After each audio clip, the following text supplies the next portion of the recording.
This is Your Own Best Company, a podcast for people who love to work alone.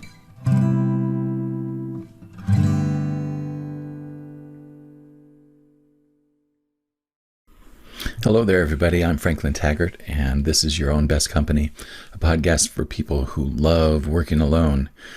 And my guest today is someone that I had the pleasure of meeting recently, and I think that you're going to really enjoy hearing from her. Erica Holthausen is, first and foremost, she is a writer. But in addition to that, she owns a communications company called Catchline Communications. And one of the things that she does is she helps consultants and business coaches write articles for high visibility publications like Inc., Nonprofit Quarterly, and EHS Today. She's a longtime freelance writer and editor, and she's a recovering attorney. That one was one that I found very interesting. And she's also an amateur printmaker and bookbinder. Very interesting. Are those hobbies or are those like passionate pursuits? Those are, what's the difference? Well, I think a passionate pursuit is something that you take even more seriously than a hobby. It's in between the two, I'd say. It is something that I love to do. It's not something that I ever care to monetize because, I don't know, that can kind of... It ruins things. It turns it into a job as opposed to something that I just really enjoy doing. Yeah. So probably between the two, I guess. But it's a nice creative outlet anyway, right? Yeah, and it uses such a different part of my brain than the writing and editing work that I do, and that's part of what I love about it, because I can recharge and just both printmaking and bookbinding get you so focused that you kind of lose track of time and lose track of where you are, and you don't think about like all of the head trash that likes to swirl in my brain. Just gets quiet.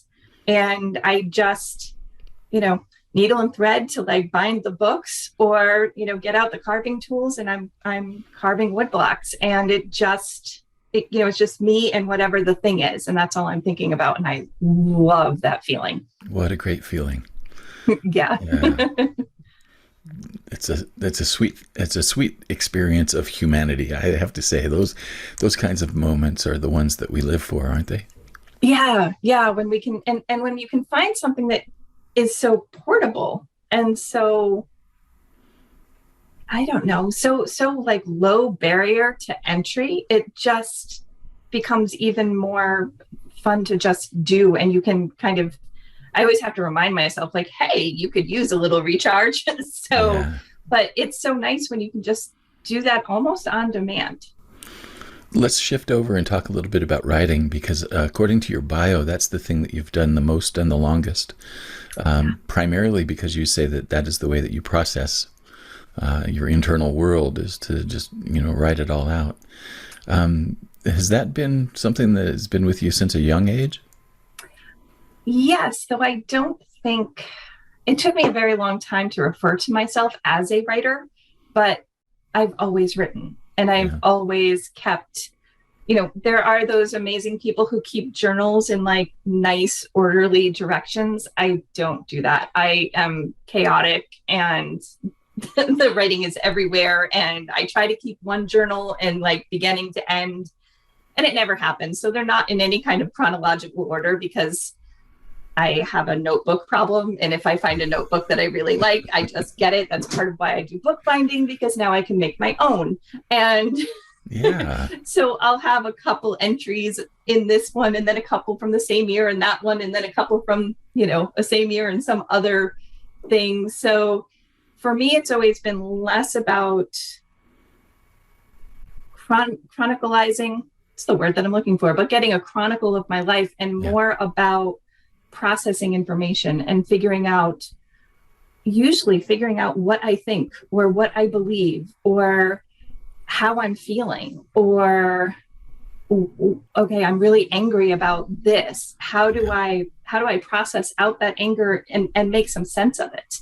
So it's something that I've done pretty much forever. And then it was probably 10 years ago now, I started doing a daily practice of free writing. And it's 10 minutes and you just like write the topic at the top of the page and set the timer, and you don't stop yourself, you don't correct, you just write for 10 minutes answering that prompt. And if you get stuck, you write what I really want to say is, and you keep going. And almost every day, something that I write becomes the prompt for the next day. Very cool. So Yeah, that discipline's been going on now for 10 years. Yeah. I've fallen off a couple of times, but I get back on. So were you inspired to that from any particular source, or was it just something that you came across? Yeah, no, I went to a retreat several years ago, so about 10 years ago at Kripalu, and they had a writing retreat with Natalie Goldberg. Oh and my gosh, yeah. One of the things she had us do were these 10-minute free writing exercises. And she'd just give us a prompt and we would write. And then we'd break into small groups of 4, and you would read what you wrote to other people. And the hardest part was you were not allowed to respond or react.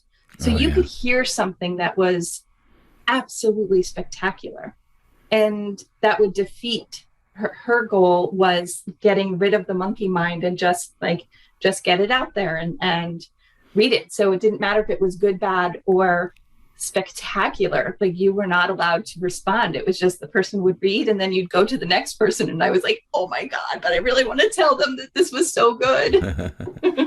It's interesting to me that so many writers do have a discipline like that, or a practice where, at least several times a week they're doing that free writing to just kind of get the mechanism starting to work. It's sort of a warm-up exercise. Yeah, like the Julia Cameron Artist's Way. And have you heard of like 750words.com? No. It's an online version of the same thing. It's like first thing in the morning, you write 750 words, and it just gives you a place to do that. But it's not, nice. It's not words that you're probably going to keep. Right. But that's where every writing project starts, is with words that you're not going to keep. That's why we do the first draft. Had you been a Natalie Goldberg fan for quite a while? I had read several of her books.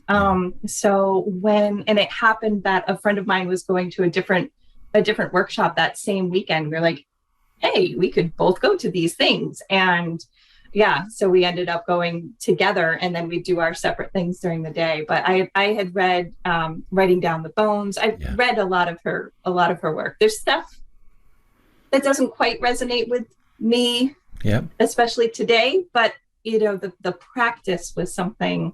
And by the end of that weekend, I thought that my arm was just going to fall right off, because it was all pen and paper writing.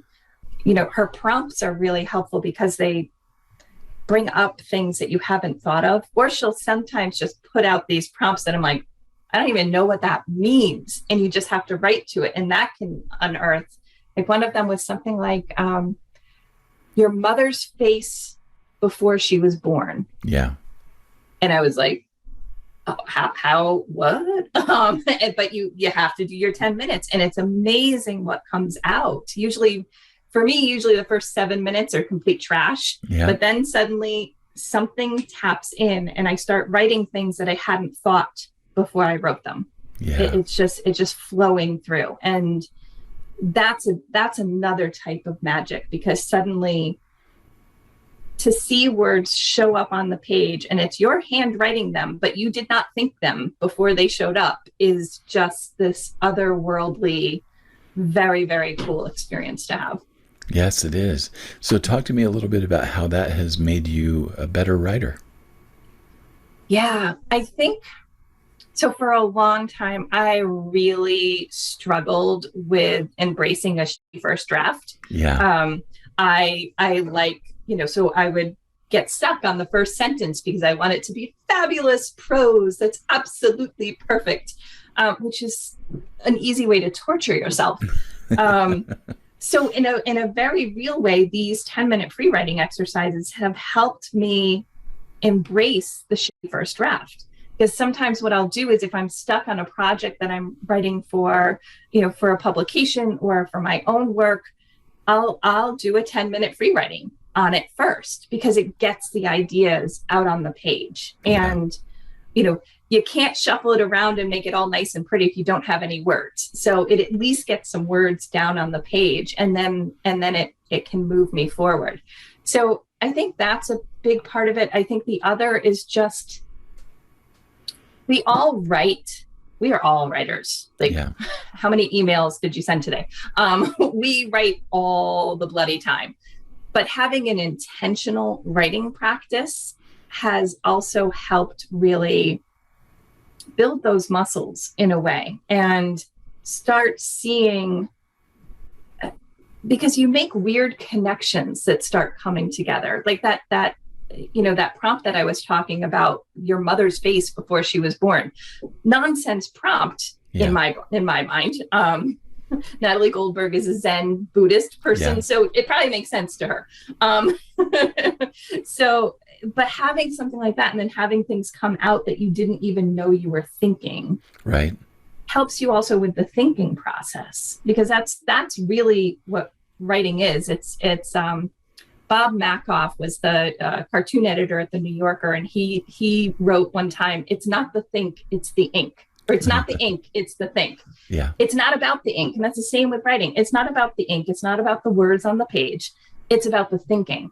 And for me, writing helps me think more clearly and think better. And the more clearly and comprehensively and cohesively and cogently, a whole lot of C words, I'm thinking about something, the easier the writing is and the better the writing is, because then it means if I've thought through something really well, then the writing becomes clearer and clearer. Can you talk to me a little bit about how you became an attorney and why? Okay, so why? I was in middle school and I read A Man for All Seasons. So it's all Robert Bolt's fault. Yep, the influence of literature. Right, totally. Fell in love with that book, fell in love with Sir Thomas More. He's a little more complicated than he appears to be in that book. He burned a bunch of people at the stake, questionable, but at the time that was standard. So, but I fell in love with that book and fell in love with this idea of law being a way we could really make some changes. And I had been a Supreme Court watcher for a long time. I read The Brethren by Bob Woodward, one of the best books about the Supreme Court ever written, ever, period, end of story. Yeah. And so it was a combination of those things I had known that I kind of wanted to either go into journalism because of Bob Woodward or go into law because of Thurgood Marshall. And reading that book just sort of tipped the scales. And that was sort of what made me decide, okay, I'm going to go to law school. And then, did all of the things. I went to college, I was a history and political science major because that's what, political science was kind of what you did if you're going to law school, but history was a love. And then went to law school at the University of Virginia. And did all of that, and then worked at a law firm in Boston. Okay. And thought, some of this is amazing. As a summer associate, they kind of like hoodwink you. It's basically like, let's have amazing meals and lots of drinks and like do fun things because we're trying to recruit you. Yeah. And then you become a real lawyer and you realize it's a whole lot of paperwork. You realize that you are probably not really going to change the world here. And in my third year at law school, I did a prosecution clinic. So I worked as a prosecutor in Vienna, Virginia. And the attorney who I was working under, kindest man on the face of the planet. And he really taught me how to be a good prosecutor. And by that, I meant how to really evaluate the situation, because you don't have to prosecute everybody to the fullest extent of the law. In fact, you shouldn't do that. That's a crappy prosecutor. That's not a good one. So he would really be able to look at things and figure out how to tap into resources. And it was such a different way of looking at that type of law. And he was a real mentor to me. So over winter break, when I came back from winter break, he took me out to lunch and told me that he had stepped down. And to me, he was like an attorney's attorney. He was an amazing attorney. And he stepped down because his father had passed away over the break. And his father's last words were an apology to him for not spending more time with him when he was growing up. So he decided to step away so that he could spend more time with his wife and children and not have the same regrets as his father. And that just, it was a gut punch, but that was the first thing that happened that kind of ultimately made me decide, okay, this isn't the road that I want to take. Yeah. He sounds like a wonderful mentor. Oh, he was an amazing mentor on every, he was just a kind, gentle, beautiful soul. Leaving the law profession behind, I mean, at some point you realized that it just wasn't quite lining up for you. What were the indicators that you went with to decide that? Yeah, it was, so the first indicator was my mentor when I was in the prosecution clinic.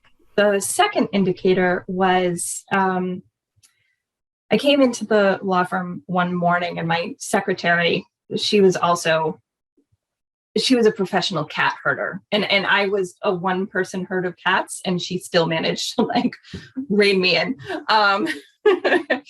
But she basically said, oh, you have to go to New York for a case. You're on a plane in an hour and a half. And I was like, oh, okay. She's like, nope, you're going to be there for a while. So you need to have your roommate pack a bag for you.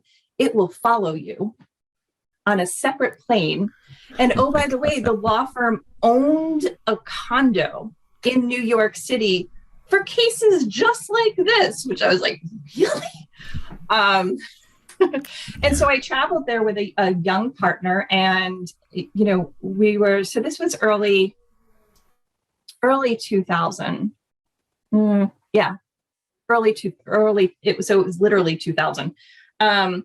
You know, so cell phones were still a little bit new. So, you know, if somebody's on the cell phone next to you in the backseat of a taxi cab, you're hearing the entire conversation. And that was part of what had happened is the partner and I were taking a cab into the city, and he was on the phone breaking plans with his wife because they had planned to go, you know, they had planned to go away for that weekend with their brand new daughter. And he had to break the plans. He wasn't sure how long we were going to be in New York. And his daughter had taken her first steps that morning when he was already gone. So, you know, I overheard that whole conversation. Of course, you have to pretend that you didn't. And he got off the phone and said, do you ever feel like you're missing anything? And I asked him what he meant. And he actually told me the whole conversation. And, you know, it was just one of those things where in law school, you're basically told, oh, you know, you go through law school, you work really hard, then you become a partner and the living's easy. That's a whole bunch of bunk. No. Like, none of that is true. And do you really want to spend as much time doing so many hard things to get to a place? Like, if it's not fulfilling, do you really want to spend that many years doing something that's not fulfilling so that you can be unfulfilled but wealthy? Right. No, for me. My roommate worked at Lesley College, and she brought home this pamphlet that was about the Audubon Expedition Institute. Oh. So without telling anybody, I applied. To my absolute astonishment, I got in. Wow. So I literally left the law firm to go study the environment on a big yellow school bus in Colorado. Oh my gosh, that is so cool. So where in Colorado were you? Everywhere. We traveled all around. It was literally a big yellow school bus. Yeah. There were maybe about 20 of us, I think, ranging in age from 18 to 50. Wow. So it was an undergrad and a master's program in environmental studies, environmental science, environmental things. And it was sort of my reset. I gave away all of my fancy suits and like all of the stuff, and had everything I owned I could carry on my back as part of this program. And it was my master reset, because what do you do when the thing you've always wanted to do since you were in middle school isn't the thing you want to do? I needed to really reset and figure out what in the world is next. Wow. And yeah. What a reset. Yeah, so, it was, yes, it was a little bit dramatic, but it was also exactly what I needed. And I don't regret a second of doing that. I was only there for one semester because that was all that I really needed. I had gotten into the program, but I didn't really, it's not like I needed another degree. And 9/11 happened while we were in the outback. So that was another kind of really game-changing in a way thing. There was a bioengineers conference someplace in Colorado, and we went to that as well, which was just, again, this mind-blowing experience with incredibly smart people who know stuff that I don't know. Like I didn't come out of this environmental background, and any opportunity to learn from people who know stuff that I don't know anything about, I'm like, yes. Very cool. So I'm curious now. It's like you've had this big, beautiful reset, and then what? Yeah, that was tough. So my great uncle passed away while I was still in Colorado. So I came, and it was towards the end of the first semester, and I was like, okay, I needed to do this, but I kind of now need to get back to things. And I wanted to help my great aunt kind of navigate all of that. So I moved back to Massachusetts, stayed with her for a little bit, just to help sort of figure all of that good stuff out. And then started looking for work. And, if you're in the Boston area, there are more colleges and universities than you can shake a stick at. And if research, because I had been in research before I went to law school, and I love me some research. Give me a rabbit hole of research, like I am there. Getting me out can be hard. But research jobs go to grad students because you can pay them in noodles. So I was trying to figure out, what would be next, and ultimately ended up getting a job with a nonprofit organization, a startup arts organization right outside of Boston. Yeah.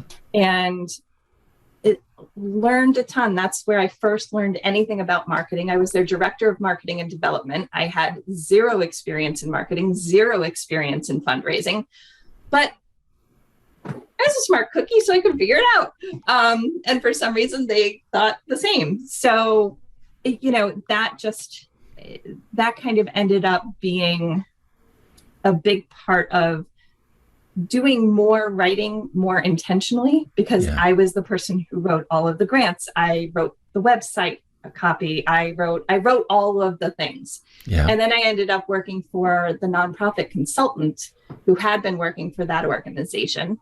And there too, I ended up basically being the writer on staff because it was something I already loved, and I'm a good writer. So I was able to kind of do that. And that was where I ended up meeting. Then I went to another nonprofit that had been our client. And that was where I ended up meeting my first editor and writing for my first magazine. And that was so cool. Yeah. So it was a sort of a bunch of steps that in the time didn't look like they made any sense or were leading to anything. But in retrospect, kind of like, oh, okay, I see what I learned from each step that has helped me. Yeah, there was a progression along my path. Yeah. Couldn't have predicted it, but as you look back on it, there was a step by step. Did you participate like in Boston? I know that there are just a ton of great writing communities in the Northeast, but in Boston in particular, like one that comes to mind is Grub Street. Yes. Did you participate in any of those things? Yeah, I took several classes at Grub Street. Cool. Yeah, because they were just so cool. Yeah. Because you could really, as somebody who didn't come out of, I always thought, well, I can't be a writer because I don't have an MBA or an MFA. Yeah. That's the one. Thank you. What's the word? MFA. I've always been so education driven that I kind of thought, well, I can't do this because I didn't go to journalism school. I can't do this because I don't have an MBA. I can't do this. All of that's garbage. You can totally do it. So totally. Took some of the classes at Grub Street and fell in love with being able to learn, you know, how to pitch publications, how to write for magazines, how to write personal essays, how to write novels. So that's, you know, what I do professionally is all about getting published in magazines, but I have a novel in the drawer over there, and personal essays are the thing that just makes my soul sing. They're hard. Like that's the other piece, is like finding the stuff that you really most want to do. And the personal essays where the writer really leaves themselves on the page, those are the ones that always capture me the most. And holy crap, does that take guts? Oh, doesn't it, though? Yeah. There's no other kind of courage like that, I don't think. Yeah. So it's, you know, that's always been something fun, is just learning from other writers, getting together with, I have a group of writers that we get together a couple times a year, and we rent a big old farmhouse in upstate New York or someplace in Vermont, and we cook, we write, we eat, we do a lot of eating. Writers and food, there's something there too. But we all cook together, we write a ton, and we fall into this really amazing rhythm when you're someplace that's not your own home or not your own usual space, and you know the purpose is writing, and you have other people who are doing that same thing. I am more productive in that environment than any place else. So I've everything I've written so far for the novel that's in progress has been at one of these writing retreats. That is so cool. Now, do you have designs on publishing your novel at some point, or seeing if publishers would bite? Yeah, I don't know. Right now, I kind of don't care. Which is also also kind of lovely. I think if you can fall in love with the process more than the product, then the end product doesn't matter. It's sort of one of those, you know, the publishing world these days, it's not like it used to be. So, you know, they want writers who have a big, huge platform. I'm on one social media platform, and I am not getting on any of the others, period. And it's like, I do not care to have 10 million followers on Twitter, and I am never going back to Facebook. So, and that's not really platform anyway. Right. But it's something that publishers still care about. It's like, how many contacts do you have? How many connections do you have? You know, and doing the marketing for it. So it's one of those, maybe. And if so, I probably look at some of the smaller independent publishers first. I have a friend who did get published, and she's with a small publishing house, and it's more collaborative there. And, you know, and the big kids probably wouldn't look at my novel, and I kind of don't care. Which is a really lovely place to be, because then, you know, once it is actually finished, then I can self-publish, or I can not publish at all. And that's fine too. Well, I think we need to bounce forward a little bit and talk about, you have created a business helping people get articles published in some major publications. And I think one of the things that just strikes me about that is that kind of publication for a lot of people is kind of a holy grail.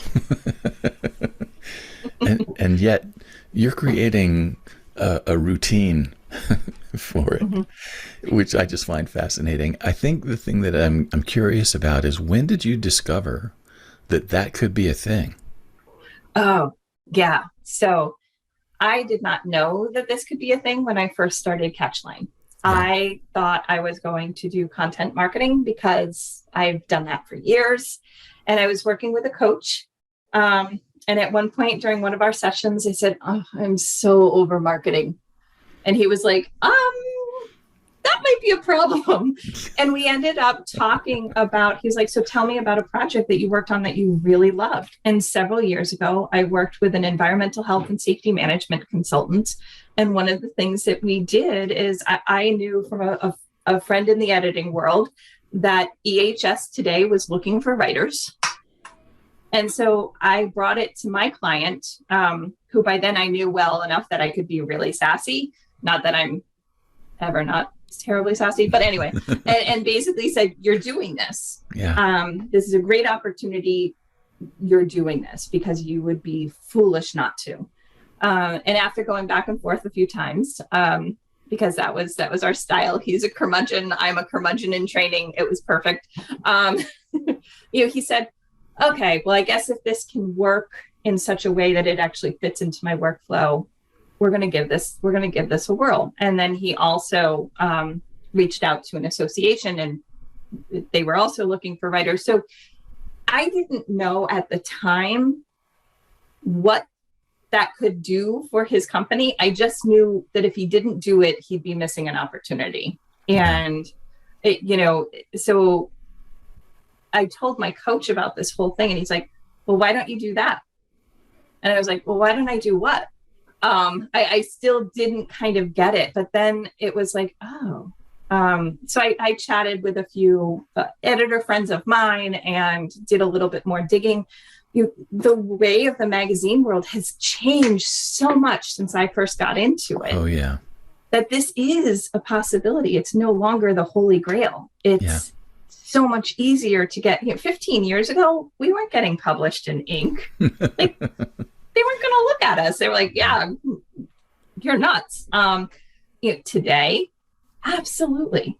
If you have an idea and you can put it together well and you're offering value to their readers, these publications have always been advertising revenue driven. Yeah. So, when advertising moved online, why would I bother buying a $10,000 one-page ad on the back of your fancy glossy when $10,000 in digital advertising is going to go a whole lot further? Oh, yeah. And a bunch of magazines, several magazines that I used to write for, don't exist anymore because the magazine world was very slow to clock that this internet thing was going to stick around. Oh, yeah.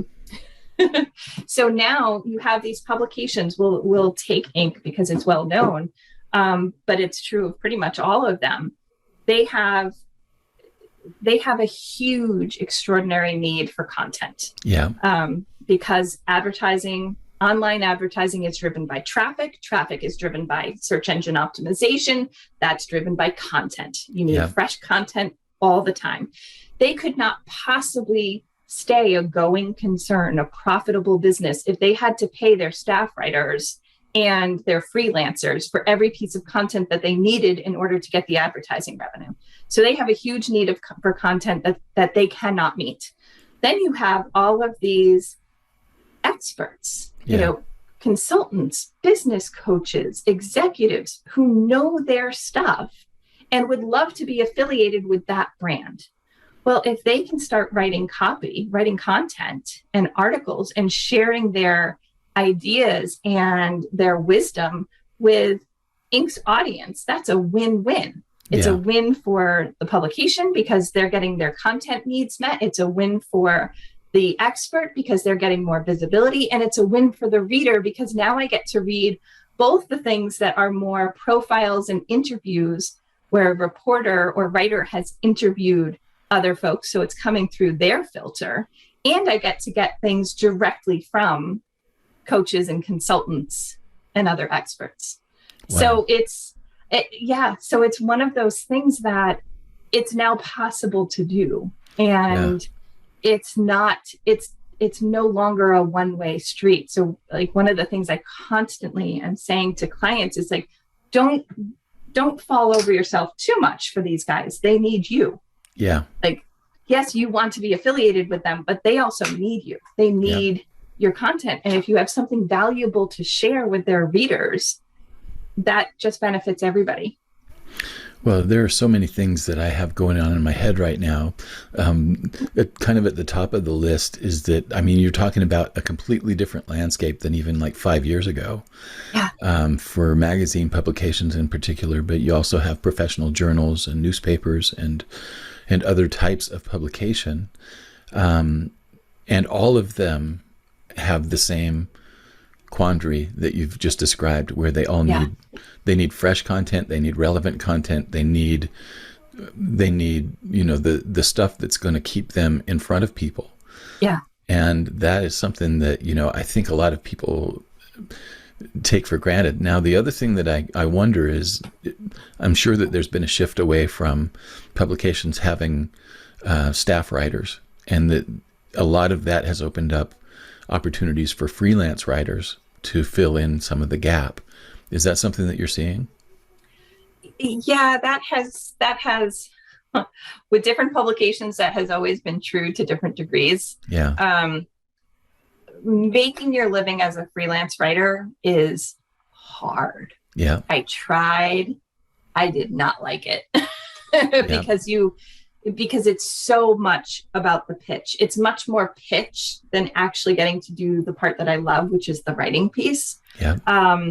And the fees have just dropped. So it used to be, you could, when I first started, reliably, I was getting $1.50 a word. Yeah. For anything I wrote. You're lucky to get a quarter. Yeah. So it's hard. And, but writing is such an important part of everything. I mean, the entire, the World Wide Web, like that's a big place. The whole thing is writing, or based on words. Yes, there's visuals and images, it's all but communication for sure. Right. It's all communication. But even if it's something that is, even for a podcast that's audio, there's still words that are going to go with it. Yeah. So everything, it's something that's such a big piece now that I'm kind of going in a bunch of directions. This is me starting to get on my soapbox about writers need to be valued. And extraordinary writers especially need to be valued, because we have so many wonderful publications that come out, and the person who often gets the short end of the stick is the writer. Yeah. So they will, publications will pay the photographer before they pay the writer. And I have written, if anybody needs a demand letter, I have written so many demand letters to different publications that I used to write for, because they wouldn't pay you on time.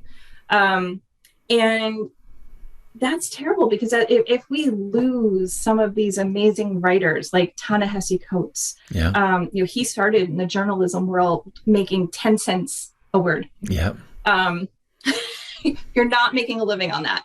But if we lose some of the people who write for places like the Atlantic magazine, the New Yorker, the Paris Review, like that harms us as a culture, as a society, as a people. And so I know it was about, they're hiring more freelancers. That's true. They're also paying them a lot less. And then you have places like Fiverr that are like, we'll do almost anything. And it's just for $5, right. And it's just like, oh my God, what do we do now? So you'll get your $5 worth, I'm pretty sure. Yes, you will. Not much more than that, but knock your socks off. Well, there are a couple of other questions that came up as you were talking there. And one of them is, for the person who's like the consultant or the coach or the professional person, and they've done some writing, or they've had somebody do some writing for them, where do you come in as far as helping them pitch to these publications? Yeah, so there's a couple of different ways, but primarily what I recently put together are a couple of programs that actually walk people through the whole entire process. Because oftentimes people come to me and they'll be like, I want to write for Harvard Business Review. And I'm like, well, maybe you do, maybe you don't. Like, let's back it way up, because anything that you do, any tactic that you choose to pursue, whether it's writing or something else, it's got to be tied to your business goals. And if it's not, you're just wasting your time, which if you want to waste your time, cool. Or if you want to do it to spite somebody else, knock your socks off. But let's tie it to a business goal and figure out what your goals are. So one of the first things I do is really help folks get clear about what are your business goals. And then you use those goals as filters so that you can select the right publication. So for example, like one of the things that you get to do with your podcast is interview people that you connect with or find interesting and all of that good stuff. And that's part of the goal of the podcast. Well, if you want to do that as a writer, that's a good thing to know in advance, because some publications allow you to feature other people and some do not. Yeah. So knowing that lets you make sure, oh, I picked the right publication. Otherwise, you end up in a publication and like Entrepreneur does not let you profile other people. Right. You can quote a household name, depends on the household, but anyway, but you can't profile somebody. Right. So, but Inc. does allow you to do that. So setting up those filters so you're picking the right publication from the very get-go. We also talk about like, how do you do a pitch? As an editor, I've received a bunch of different pitches. I've also pitched publications as a freelance writer. Yeah. So, know what's going to work and what's not going to work. Because a lot of times people try to either be cute or clever, or the lion's share of pitches, and I'm sure you get tons of these too as a podcast host, are things that you're like, do you have any idea what this is about? Any idea at all? Have you ever like read the publication? Have you ever listened to the podcast? Chances, like, we can all tell. We can also tell as soon as somebody's like, oh, Franklin, I love your podcast. And you're like, this person has never listened to a single episode. So figuring out the pitch and getting very clear about that. And then it's also, how do you structure an article? Yeah. So what we learned in high school and college, throw it right on out the window. This is a whole new world. We're writing for an online audience. It's a different style of writing. A lot of folks like to kind of warm up the story. Yeah. So almost always you can chop the first 3 paragraphs of whatever you've written and throw them away because it's just, friendly little musings. But like for an online audience, especially a business audience, you need to get right into the point and just jump in. Don't even give them your name. Yeah. So it's all of those types of things that we kind of work through. And my goal really is to there doesn't need to be, there's a lot of mystery around this. There's a lot of mystique around it. There doesn't need to be. So my goal is to give people the tools so they've got them and then they can use them. And that will improve, yes, they're writing for these publications, but it also improves your writing for, your own blog, your writing for emails. How many emails did you receive this week alone where you read it and you're like, what are they asking? Yeah. What I have no idea what they want. There's so much fluff and stuff that's in there that the more clear we can get with the writing. So figuring out writing exercises is also a part of what I do when I'm working with clients. Now, I think for anybody who's in any kind of professional business, the one of the hardest areas of marketing is getting in front of new eyes. Yeah. And what you're offering here is a way for people to get in front of thousands, if not many more, new eyes on a fairly regular basis, which I think is an amazing service. It's one of the benefits of writing for these publications is they already have an audience, so you don't have to build your own. They don't care about your platform. In fact, they may actually build a platform for you. 100%.